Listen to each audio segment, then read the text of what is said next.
This is the Dallas Morning News. It's Tuesday, January 27th. Mostly sunny, but still on the cold side today with a high of 38. The temperature will drop this evening down to around 27 with the possibility of some freezing fog moving into the area tonight. That freezing fog will stick around until Wednesday morning, possibly making road conditions even more hazardous. We're in for a bit of a warm-up in the coming days, though, with a high Wednesday reaching the low 40s and Thursday's high hitting the low 50s.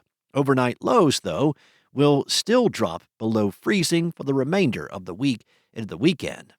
North Texans are left with one crucial question after the weather and the storm this past weekend.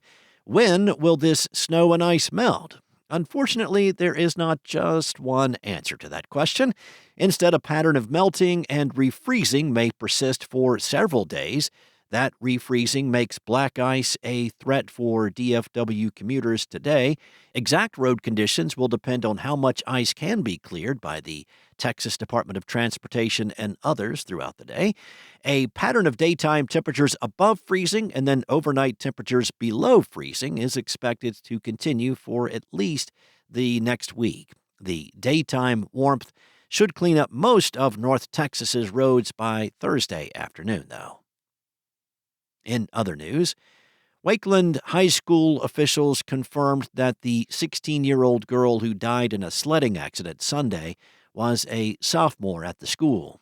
16-year-old Elizabeth Engel died after the sled she and another 16-year-old girl were on collided with a tree shortly before 2:30 p.m. near the intersection of Majestic Gardens Drive and Killian Court. According to Wakeland High School principal Donna Edge, Elizabeth participated on the school's soccer team and was well-liked by peers and teachers. According to Frisco police, the sled was being pulled by a Jeep Wrangler driven by a 16-year-old boy.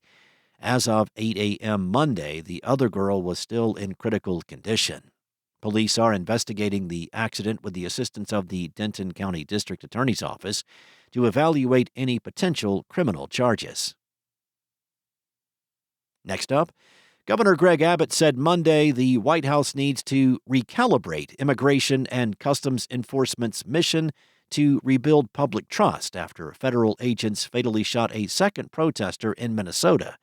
Abbott said immigration authorities should get back to what they wanted to do to begin with and focus on removing people from the country who are here illegally. He said respect for law enforcement, including ICE, is essential, and that the Trump administration needs to recalibrate on what needs to be done to restore that respect, especially under the current circumstances. Abbott's call for a shift in strategy comes amid heated fights over immigration in Congress and growing tensions inside the GOP.